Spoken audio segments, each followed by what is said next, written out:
we asked to join us tonight. The reason we have been able to do so many screenings across the country is Mark Frost. Please come up and join us. Ladies and gentlemen, the co-creator of Twin Peaks, a man who learned story structure and how to do this multiple amazing stuff on the set of Hill Street Blues. Ladies and gentlemen, Mark Frost.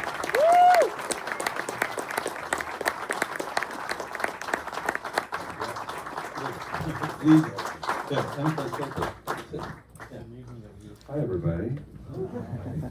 I'm gonna ask a couple of questions. We'll bring people up. We'll have a little chat here, and then there'll be questions from the audience. And the question I've been wondering the last couple of days, we had a wonderful conversation in Florida. There's so much more. There is a 3-part miniseries that'll come out someday that has much depth. 25 years later. 25. That's what the plan was. We're going to do it, and the whole thing will be backwards. The whole thing will be backwards. Catherine's passing and the 7 years that I spent working on this film, a lot of thinking about passing and death and what happens afterward. And then our executive producer, the woman who produced my first 2 films, Donna Dubain, she passed, and then weeks later, David passed. And, we know from the film and from my conversations with David and things he said and written that he believes we're all here and we're all coming back. I know that you're a great student of Carl Jung and Jungian philosophy, and I just wonder if you have any thoughts about what happens after we're gone, and if you have any thoughts about your close friend David and him being gone, and if there's communication or you believe it's possible. I just thought I'd ask you about that. I hope so. I wasn't raised in a religious discipline. My parents were agnostic bohemians. So I was left to roam free and find what I thought were the underpinnings of human life and what might happen afterwards. And I realized finally that I felt that life does continue, and that we are all part of a human continuum that will, the current administration notwithstanding, continue for quite some time. David and I talked about this a fair amount. I think we shared a lot of the same feelings about it. I'll share a story with you, which I haven't really told anybody. But, the night that we lost David, I woke up at 2:30 in the morning and I couldn't breathe. I didn't know what was wrong. We'd had the fires, and I was at my house here in Ojai, and I had a sudden impulse to go to a place I have at the beach, and walk on the beach.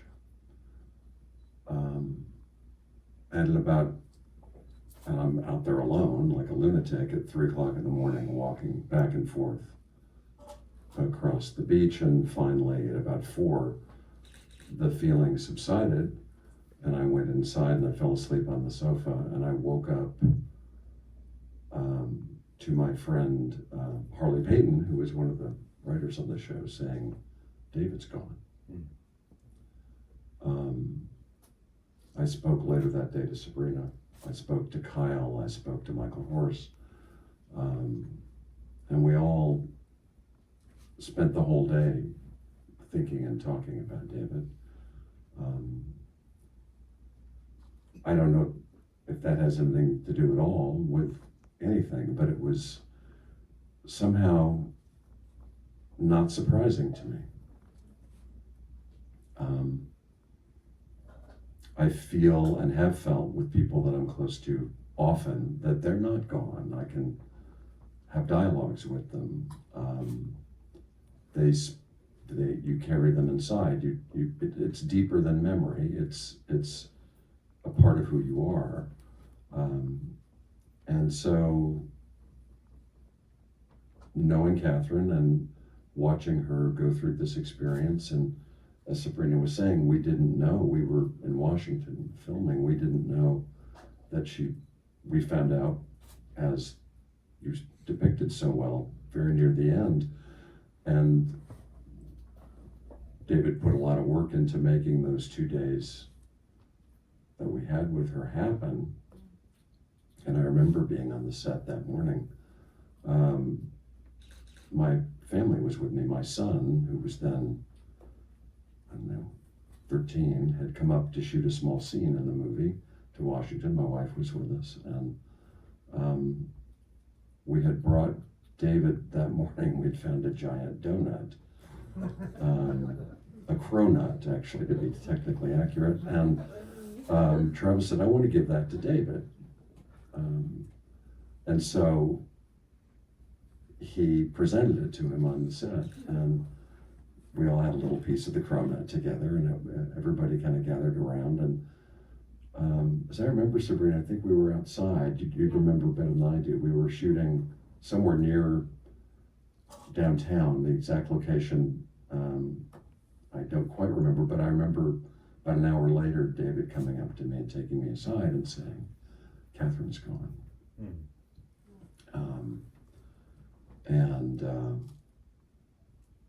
I looked up at Mount Si, that beautiful mountain that we see in so many of the shots from the show Through Time, and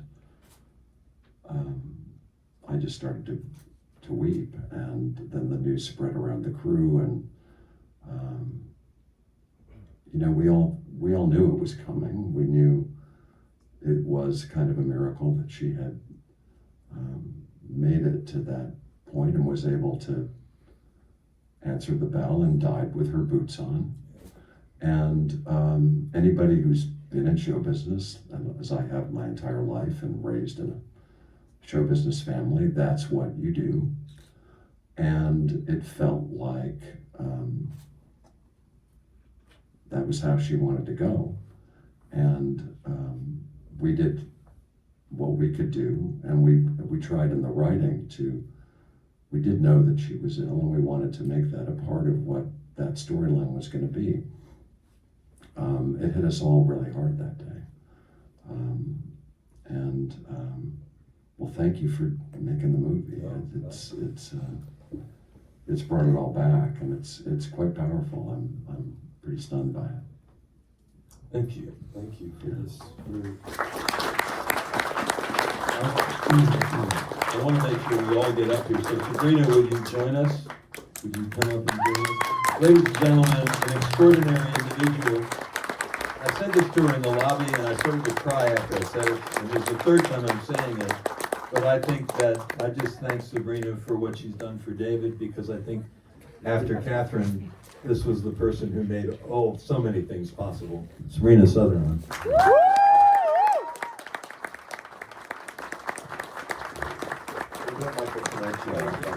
We're going to do the Tonight Show shuffle. Yeah. Who's going to be Ed McMahon? Do I have no?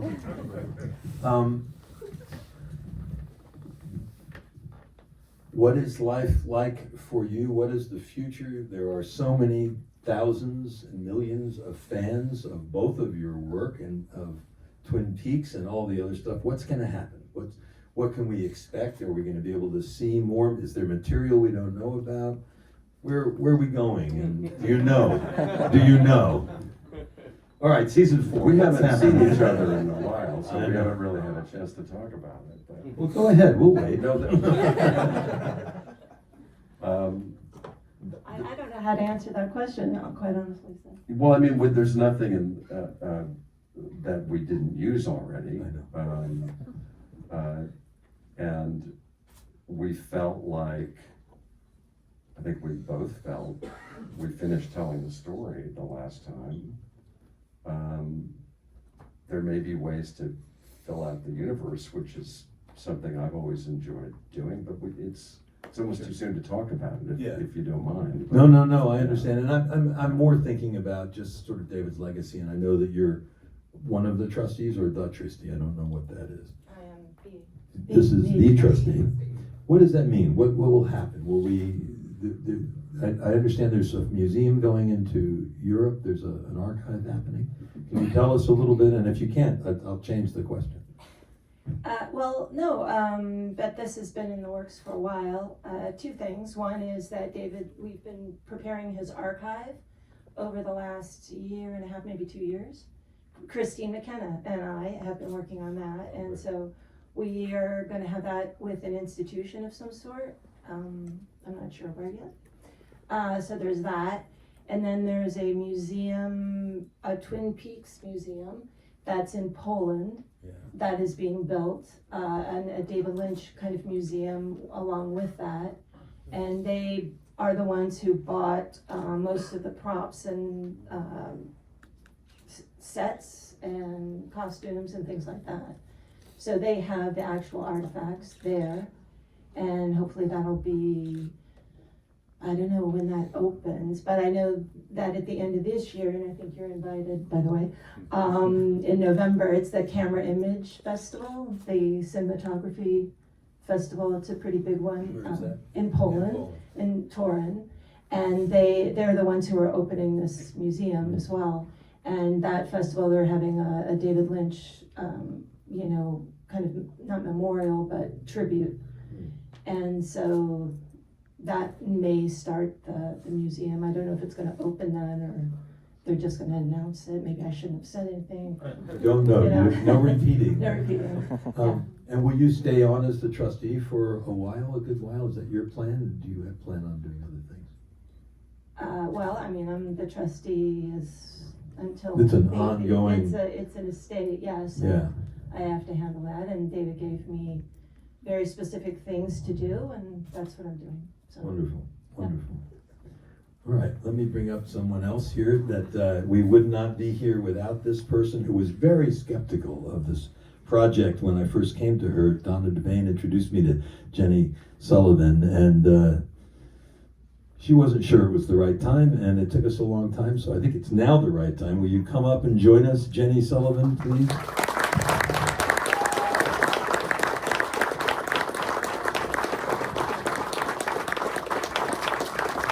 Really here.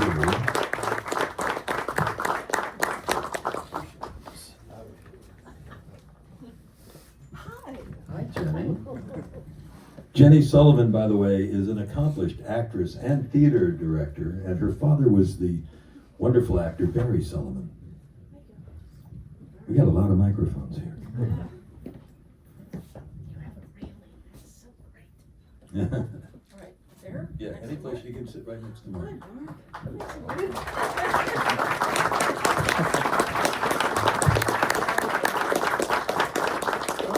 Oh, Richard. So my first question is, are we okay? I mean, did I do okay? Are we still, Yeah. you're still here? You came, so I guess you like. When did you decide that we were gonna be okay, that this film was gonna work out? It's been a long process. There were 65 I think about interviews. 2 days ago. 2 days ago. Good. Fred Helms saw it, and I guess that was good. I've been pushing him a lot, and thank you for letting me push. You've been wonderful. You've been very supportive and understanding of what the process is, because you've been in this game your whole life. So, the question I have for you is, and it's kind of related. And I want to come back to Sabrina about this too. Do you communicate with Catherine? Oh, God, yes. Tell me how that works. Well, I talked to her all through this movie. Oh, well, what did she say? I mean, can you share this? Hang in there. Hang in there. No, I do all the time. I have dreams about her. We just had so many experiences in our life, because I knew Catherine for 50 years. So there was a lot of Ups and downs? ups and Ups downs. and downs? No, we were supporting each other all the way. I mean, she's the person that got me into directing at AFI, and then I got her into a couple plays that I directed, and we got each other through marriages and relationships, and so, but the one line you cut is. Yeah, which one? The only one tell me. I know, it's I get fine. notes now in front of you all. I already told you this one. Oh, okay. I actually brought it with me, Oh. because we have a transcript of the however many hours that Oh, first one. hundreds of hours. Hundreds of hours. But I'm going to read it because. Uh-oh, we're getting. No, Richard, you said you liked it, but I see why you didn't, Okay, while you're looking for that, the I'm best gonna- line I've ever heard in a movie was, what begets a legend most? A good rumor? A good What rumor. becomes a legend most? A good rumor. Well, I this- just thought that was This great. was the other one, and it's just flat here, but I like the way I said it. But I remember it. I said, we were supposed to grow old together. Yeah. She was supposed to be the trailblazer for, do we need a facelift or are we just gonna wing it? I love that line. And let But me tell that you, was our you relationship. didn't need it. Okay, the answer was you didn't need the facelift. Oh, You just. thank you very much. But she's not here to let's talk about this. Sabrina, do you have communication with anybody that you've lost in your life? I know you lost someone over the last year. Do you communicate with them? How do you feel about that? I also lost my mom, so, having both of those, and David, they're both quite large people in my life. I don't, I feel them around me a lot, and I'm still working at David's office, so I expect him to come walking in or to hear his voice at all times, but it's still very new, so it's difficult, but, yeah, I like to think he's around. I like to think my mom's around, and but unlike so many people, I've not had any dreams about David. I've had dreams about my mom, but not David. So, but everybody I've met, who I've talked to, has had a dream about David. I'm So quite jealous. there's a line in the original David interview that shocked the hell out of me. I didn't use it in this. I think it may be in the 3-part. But I said to him, do you dream about Catherine? And he said, "Oh, I don't remember my dreams, Richard." And I was like, wait a minute, the man who we all considered all of it's about a dream doesn't remember his dreams and particular people in them. To me, I answered that in my own head as, well, you're dreaming while you're waking, you're daydreaming, you're going into that place that meditation brings as well. But yeah, dreams. There was, it put me in mind, particularly the way you finished the film with the time that those last few hours and days with Catherine, and it reminded me, and you'll remember this, that we began the return almost a full year before we started actual physical production, shooting a scene with my dad, Doc Hayward, on Skype. My whole family was at our family place in upstate New York. My brother was there, who had worked on the show and wrote some scripts. My sister Lindsay, an actress. My son was holding his cue cards as he was reading. And it was the same thing. We were on a computer.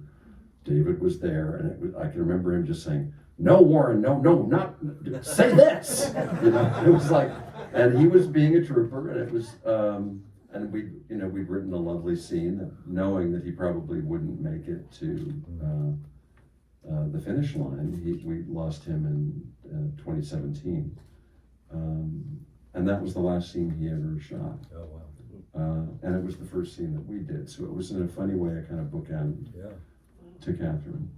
I have in the 3-part, there's a whole little section with photographs of your great-grandfather and just all sorts of stuff about docs, and Well, yeah, I mean, Calhoun Memorial Hospital, which was that's my mother's maiden name, and her father was a doctor, my father's father-in-law, and so the character was kind of based on him, and he played him, so there was a nice kind of symmetry to all of that as well. I want to bring up Ronald Ang, please come and join us. Ron Ang is a post-production sound mixer who worked on so many David's projects, including The Return, and has been so generous with us, with his time and this beautiful mixing. Thank you, buddy. No, you've got to sit over there. I'm the only one that has to sit in the plastic. So. Well, Johnny Carson didn't have to. He didn't have to move, that's true. That's true. That's true. I think they ran out of microphones. Well, here, you got this one. No, take that. It's okay. So the question that I have for you is, I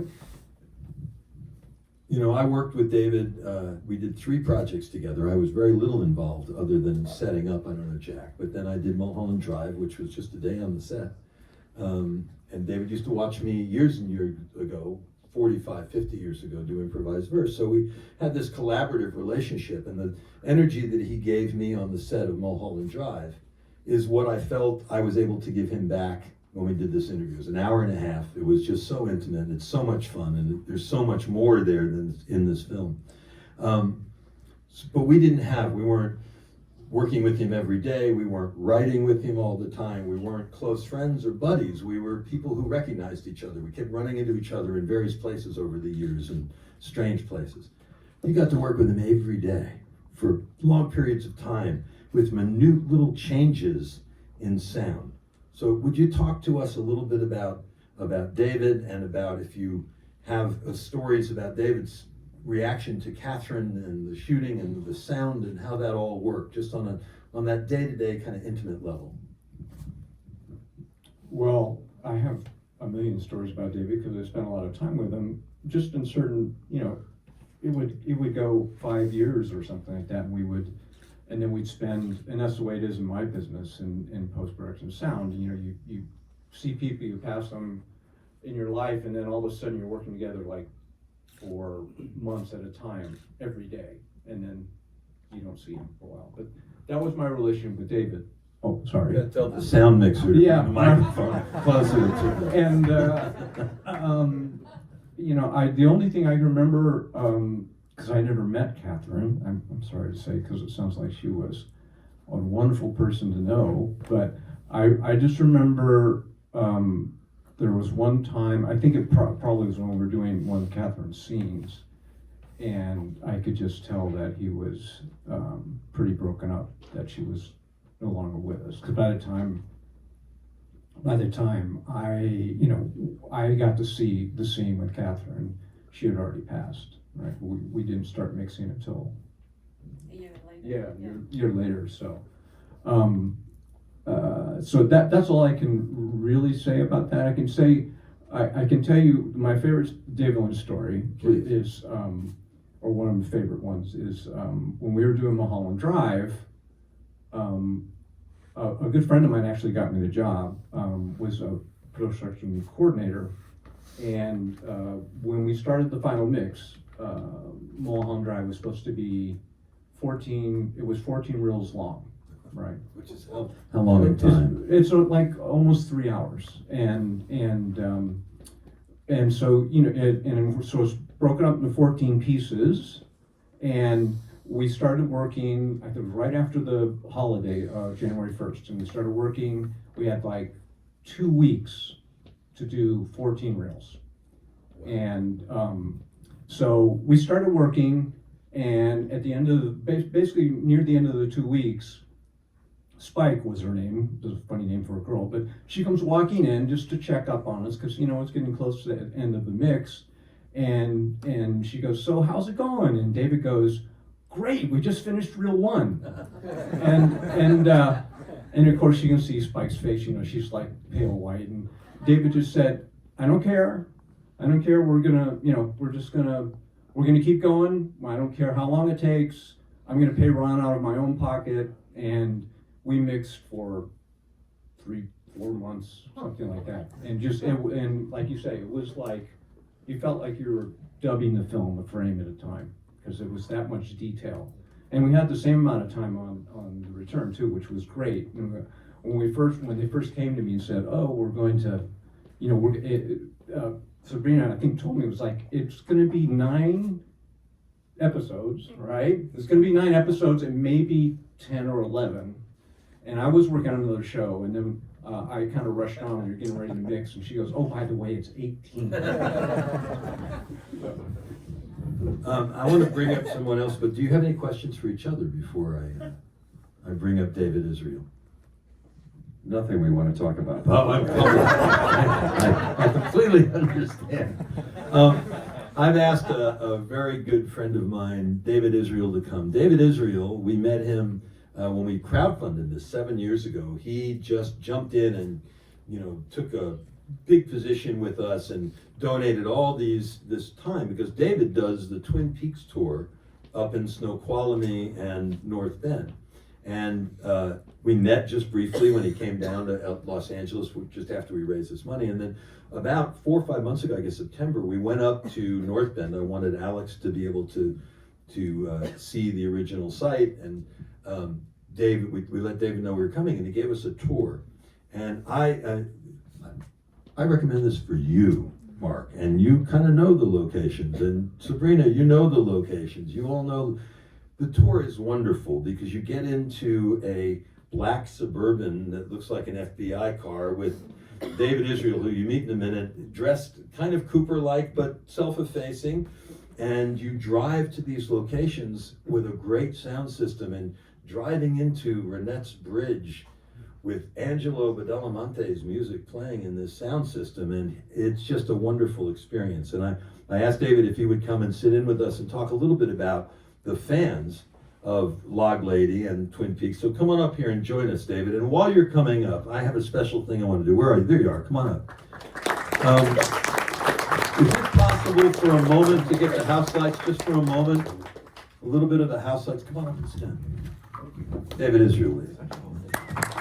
Can I have just a little bit of that? Is that possible? Because there are so many Colsons in this room. I really would like all the Colsons just stand up so we can see just some of this clan. Would you do that for us, Colsons, please? Olivier's and Colsons. There's 1, 2, 3. I don't even know. That's Connie over there, who's so important in the film. And where is Claire? Claire Olivier, right over there, who's responsible for the charcuterie and the cookies. And this gig and the variety of things. There's just so many of them and more. There are more out there. Thank you. You can bring them down. So, David, tell us what it's like to dress up as a pseudo Cooper and meet people from all over the world. And what do they ask you about? And tell what are they anticipating with this film in particular?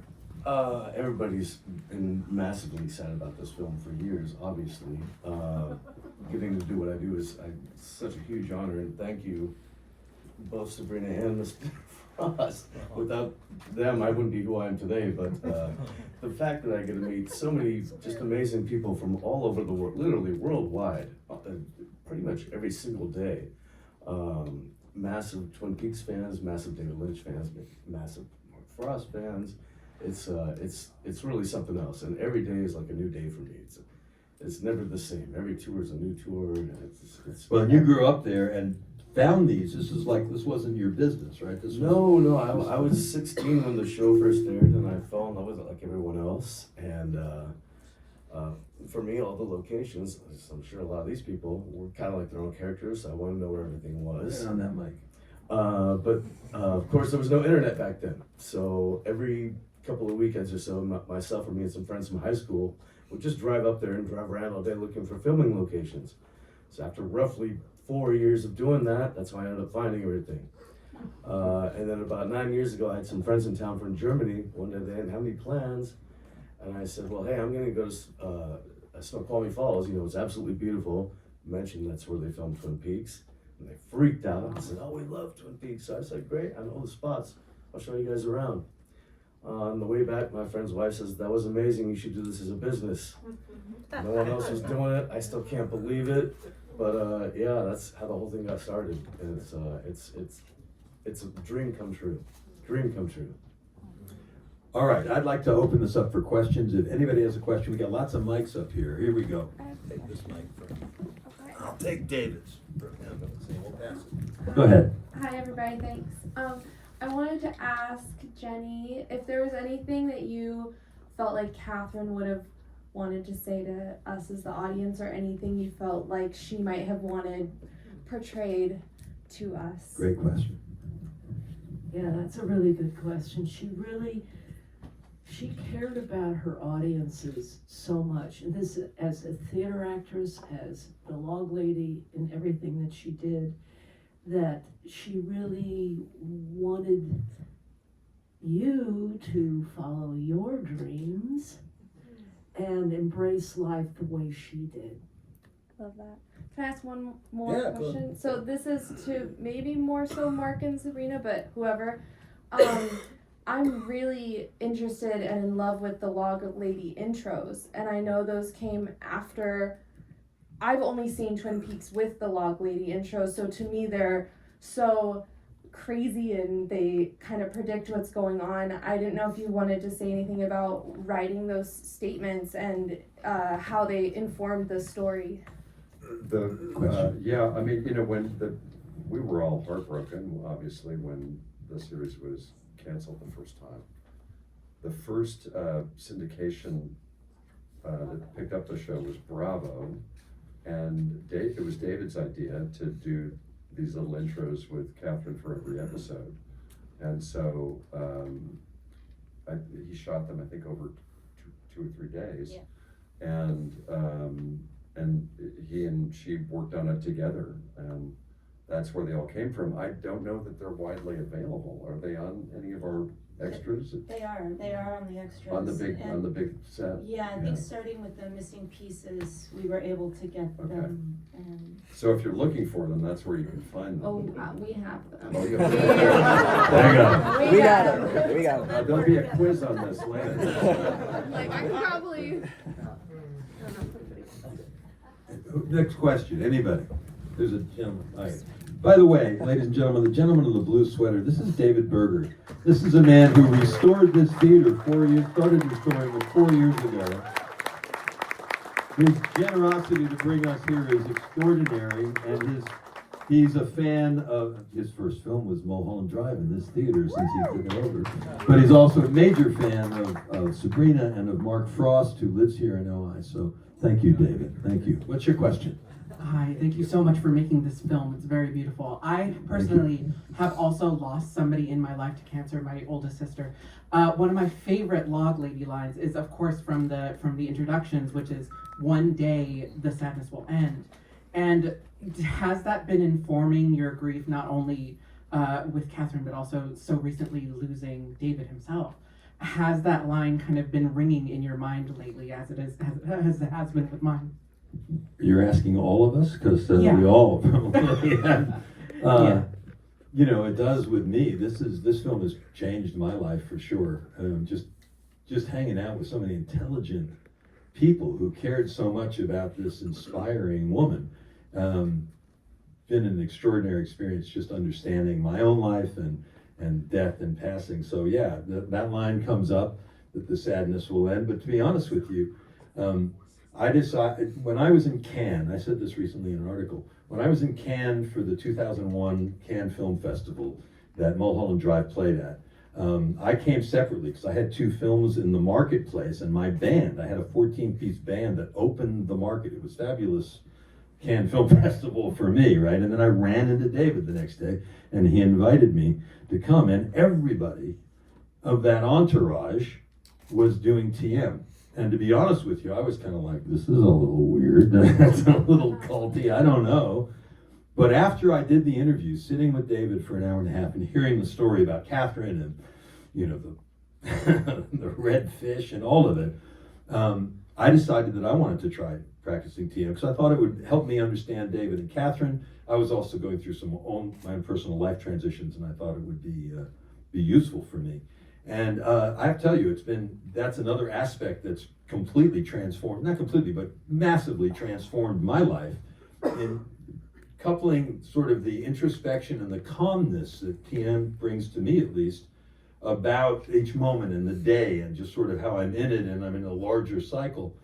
That coupled with working on something so much about death and so much about life and squeezing each moment out from really intelligent, creative, articulate people, so many of them sitting on this stage, I just see it sort of a little bit more openly. I look at all of us and I can see the children and I can see the old people and I can see the death. it's a wider cycle for me, so I feel enriched by it and more comfortable with it, as David seems comfortable with it. So, yeah, it's for me anyway. How about you? I'm sorry, I'm so in awe to be up here. I completely forgot what question was.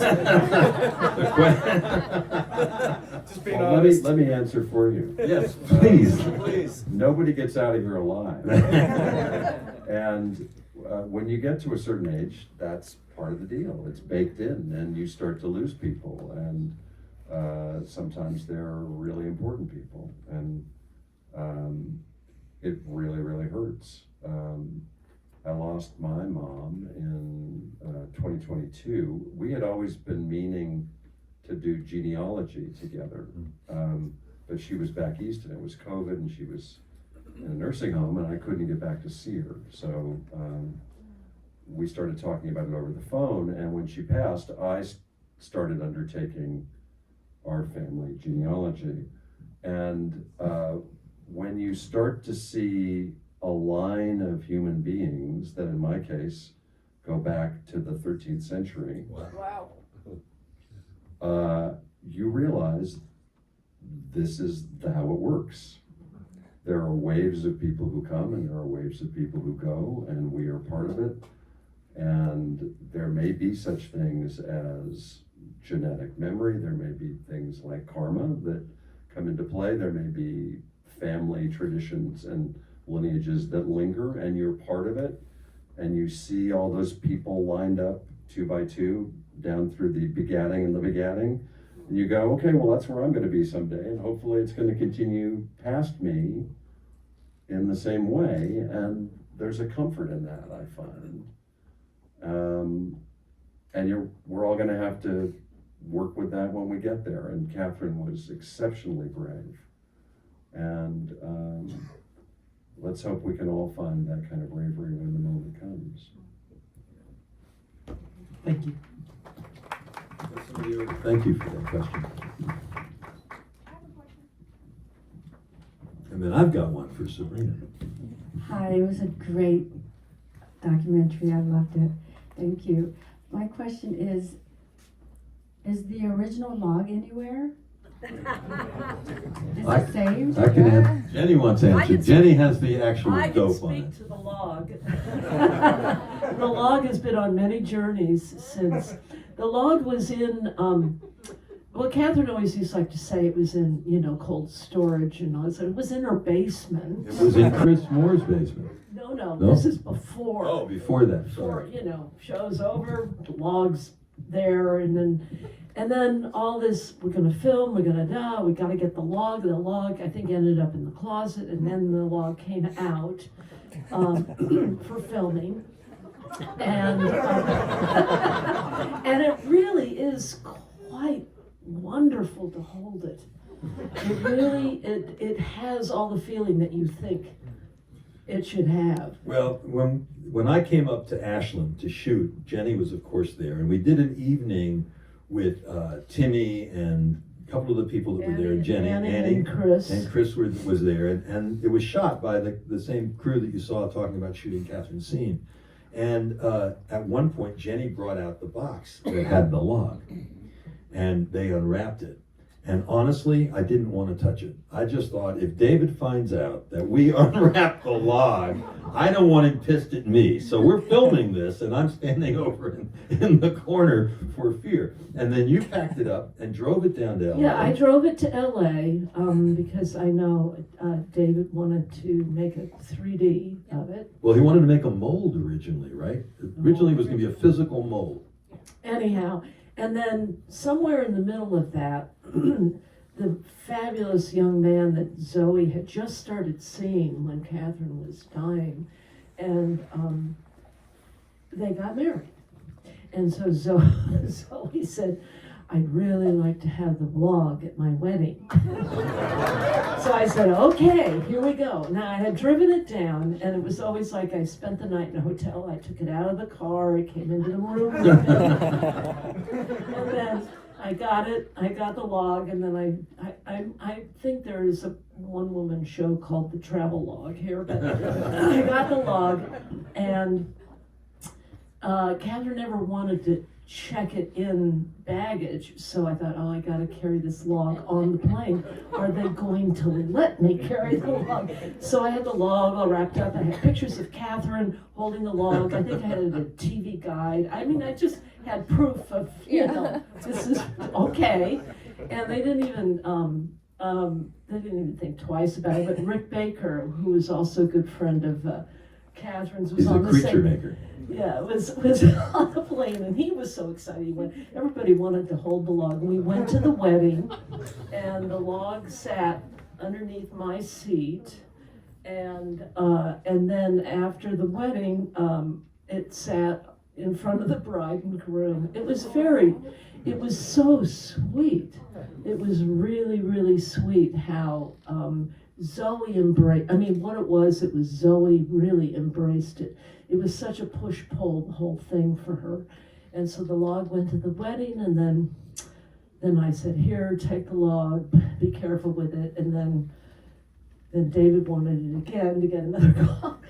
So I brought the log back down, and so the log is currently with Zoe, and she came up with this beautiful idea, and I'm hoping it all works out. We're talking to all the appropriate people about it.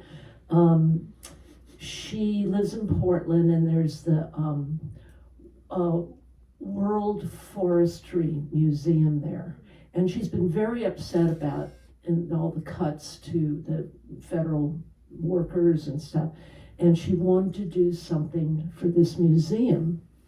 And she initiated a discussion with them about, a couple of weeks, the log is going to be under glass if we can work it all out. And it's not going to be a special charge this or that. It's just as admission, you get to see the log during a very special, and they do amazing work. Yes, I would look up this website of this place. They're just amazing. So she's taken on the mantle of her mom. Yes. Which is so good. Yes. Which reminds me, I haven't seen them. Do we have the glasses, Claire?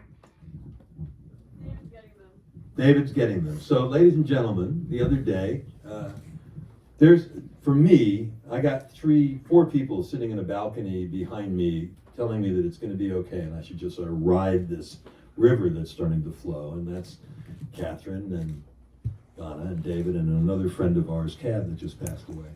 But little funny things have been happening since I started this project. And before we finalized raising the money, I was kind of distraught. I thought we weren't going to make it, and I started talking to Catherine, and I kind of vowed if we raised the money that I would keep talking to her. No commitment for her to talk to me. And so I've done that, and I've watched these little synchronicity things happen constantly. The other day, we're talking about Zoe, and we're talking about the museum, and we're going to do a screening in Portland. And originally, Zoe had volunteered to bring the log to the screening. I'm not sure that's going to happen. So we started talking about, alternate ways that we can bring pieces of Catherine to the world as we do this. And we were talking about the red glasses, all of which you got cookies made of in that shape. And we're talking, and Alex has like 20 pair on a t-shirt that we were looking at on Zoom, and we're doing all this red glasses stuff, and we decided to order little ones, there, all this stuff. And the next day I get a call from Claire. Everybody in the whole team is freaked out because Connie was walking in the house and decided that she needed to look for something in the closet, and what did she find? Oh. These are them.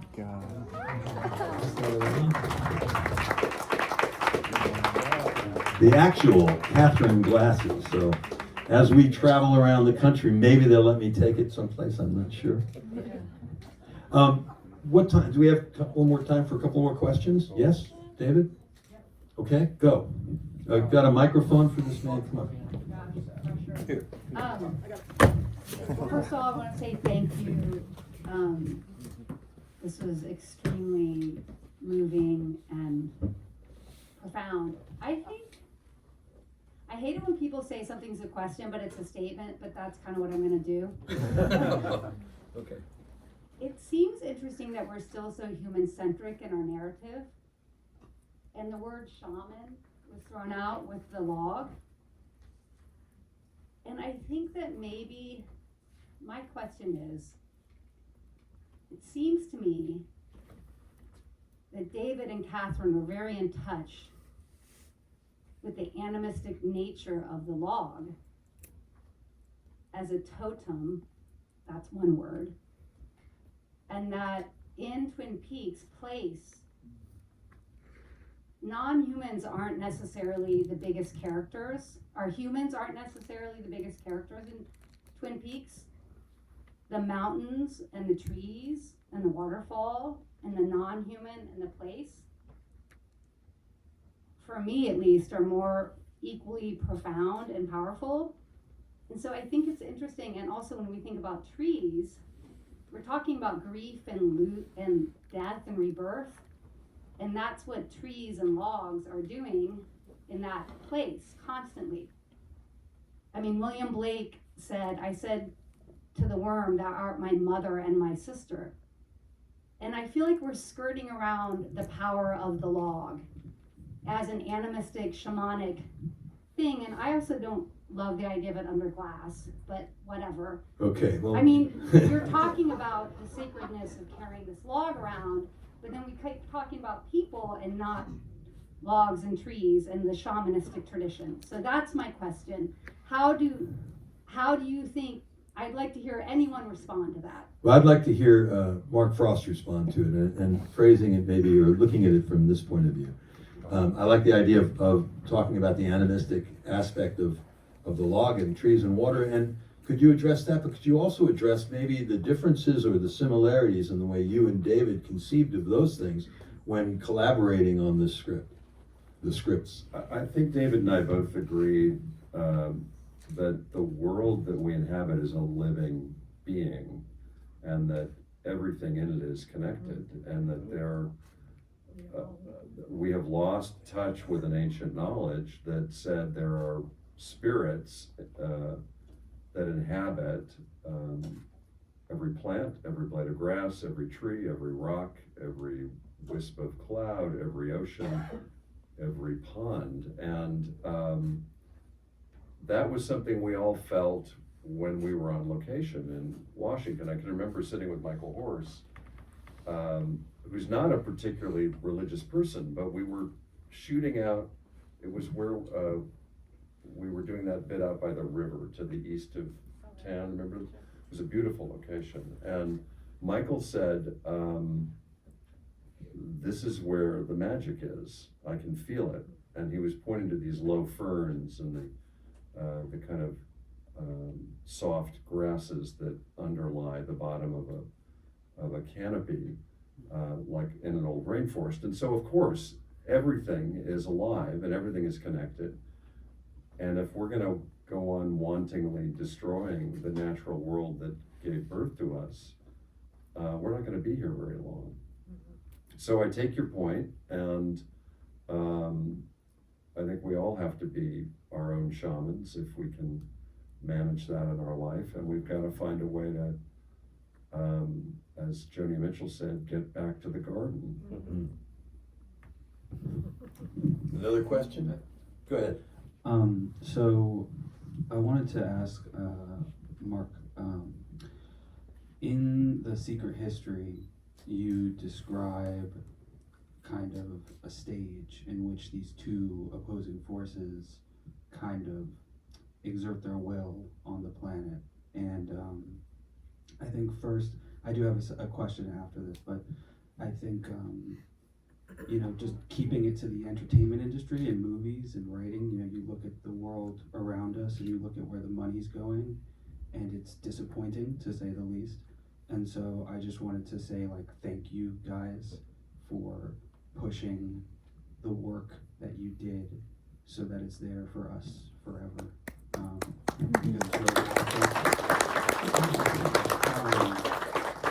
And then following up on that, the eulogy that you wrote that Margaret says in the final dossier is one of the more powerful things I've read recently.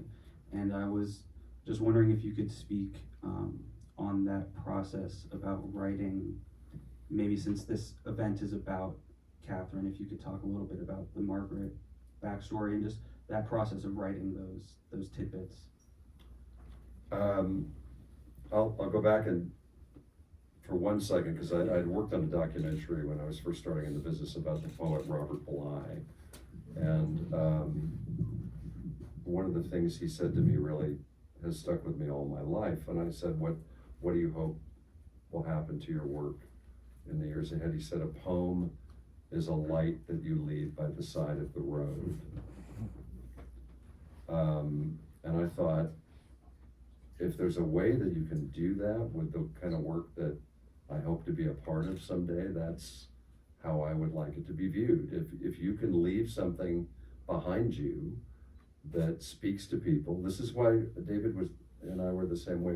We did not want to overinterpret this work for anybody. People will constantly ask, well, what did this mean? And what were you trying to say by this? And I say, well, what do you think it meant? What did it mean to you? I mean, that's how David and I approached the whole idea. This is where we really met as two minds of this is the purpose of art in a person's life.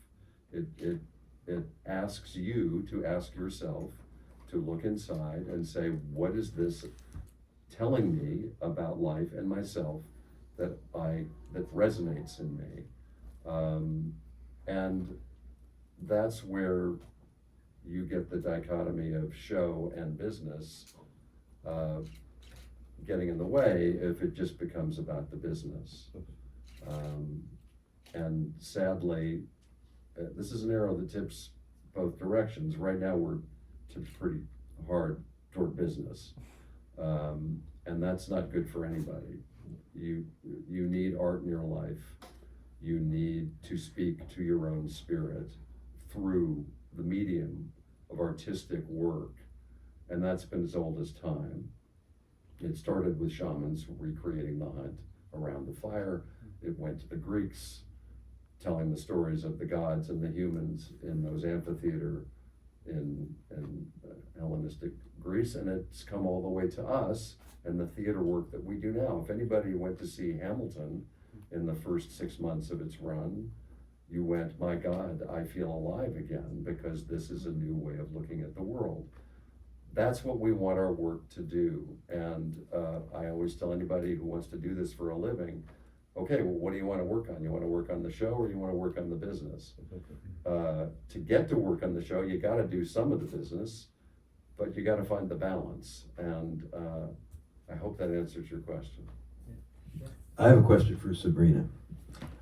You have a wonderful moment in the film where you talk about the process on the set and how people are ignored or yelled at, and that it was different on the set with David. And I have this theory, which I can't prove, and I'll tell you what David said when I asked him about it, that Catherine's training at Disneyland, working in the as an actor, walking around one of the characters, but also helping run the Aunt Jemima Pancake House, which her dad Bud had taken over. There's this wonderful shot that we decided not to use, but you see Catherine standing in front of this colonial building, and she's dressed in a waitress's outfit, and to her right there's 15 or 20 beautiful young white men and women, and to her left are 15 or 20 beautiful white men and women. At the end is her father, and at the other end is her mother, and at the bottom of the diamond, sitting on a chair, is Aunt Jemima.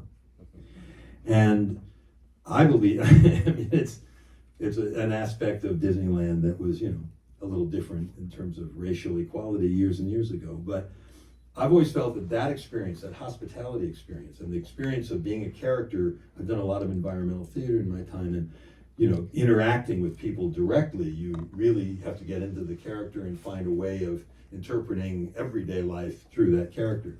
So I've always felt that Catherine influenced David during Eraserhead. You obviously weren't there, you don't know, but during Eraserhead, that vibe, that theater vibe, where in theater you're all dependent upon each other. If the light doesn't happen, the cue doesn't happen, you can't move forward. If your partner doesn't say the line, if the prop isn't there. So everybody in the theater production is really, really important and key. And we're taught as theater trainees and actors, that you don't mess with that. You get there on time, you sign in, you do your job. And that generosity of spirit, that collaborative nature, I think is very much from Catherine, and it seems to be existing in all of David's work. And I'm just wondering if that was an influence, you think, from Catherine, from the Eraserhead days, and if you saw it as Kyle kind of mentioned, if you saw it also on the set, did she have that kind of community feel when she was working on the set with David, Twin Peaks? Well, definitely with Catherine being there, Catherine was like that, so you definitely felt it. You know, I worked with her outside of just David being there, right? Because there are a lot of directors on the original series during that time, including Mark. So, yeah, she had that effect on people. She really, I wouldn't say a mother hen, but it was kind of like just very generous and very, welcoming to everybody, and really made things happen. So, I mean, that really was her personality.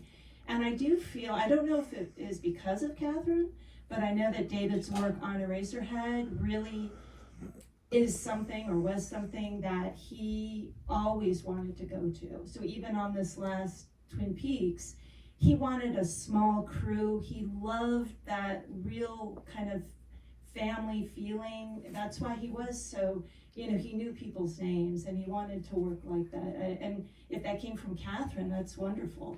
But that is how he liked to work, for sure. Do we have time for one more question? Does anybody got a burning question? I can't see. Okay. Yes, we got one question in the back. Thanks for saving my ass there. What have you got? Can we get a microphone to that person? Thank you. Okay, I do just have a quick question for Mark. So I just wanted to know, it's just like a rumor, but I want to know if there was any Ojai in Twin Peaks at all, just with like the supernatural element and the native magic and stuff. I don't know if it's just a rumor. And then maybe if like Ojai meant anything to Catherine, because it's Catherine's night. Yeah. A lot. I would say, I mean, Ojai is a very spiritual place, as you probably know if you live here, if you're open to it. There's some legendarily amazing influences that have passed through this valley over time, including Krishnamurti, just to name one. Mayor Baba was here for a short period of time. I mean, there's something going on here, and it was talk to a Chumash elder about what this valley meant to them, and you'll hear the story. But I don't know any specifics about Catherine. Well, Catherine, her second marriage happened here in Ojai, and up at Wheeler Hot Springs. We have a picture of Catherine in the hot tub at Wheeler. Yeah, I know, I took that picture. You took that. Anyhow, so Ojai had a very important part in Catherine's life, and I think there were a lot of Colsons here, and I think it's called the Lavender Inn now, is where a lot of the wedding parties stayed, but we were up in the mountains, and it was quite a party. You didn't use the picture though, David, playing with the Colson family band. It's in the 3-part. Okay, all right. Okay. But anyhow, yeah, they loved Ojai. I lived here for 6 years. I don't even know, well, anyhow. I think we're going to wrap this up. I personally want to just thank all of you for coming, for staying, and thank our illustrious panel for being just so open and fun. Sabrina Sutherland, Mark Cross, Jenny Sullivan, Donald Mann, David Lee Israel. Really big shout out to David Berger and this whole organization of all of his people, to Alex Shuram for her beautiful art, for Jane Albuchet, who's not with us, and Claire. Thank you all. We're really, really glad you were here. Thank you. And if you like, please, there's going to be a camera out front. If you have anything to say about the movie, say it into the camera so we can use it in promos. Thank you. Thank you, Sabrina, Mark, Jenny, Ronald. Thank you. Thank you.